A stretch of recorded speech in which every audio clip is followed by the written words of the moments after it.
I'm the proud mom of two girls, 8 and 10. My youngest daughter is transgender. The Trump administration has attacked the rights of transgender people, banning them from military service, weakening non-discrimination protections, and even removing the word transgender from some government websites.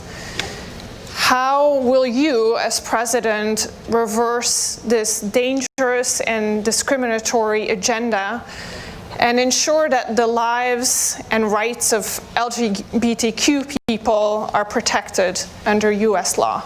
I will flat out just change the law. Eliminate those executive orders, number one.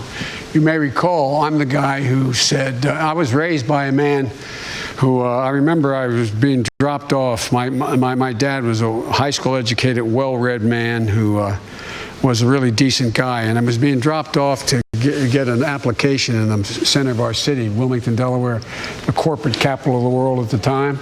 And these two men, I'm getting out to get an application to be a lifeguard in the African-American community because there was a big swimming pool complex. And these two men, well-dressed, leaned up and hugged one another and kissed one another.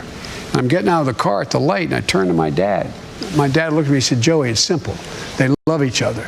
The idea that an 8-year-old child or a 10-year-old child decides, you know, I decided I want to be transgender.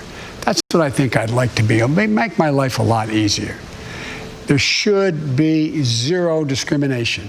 And what's happening is too many transgender women of color are being murdered.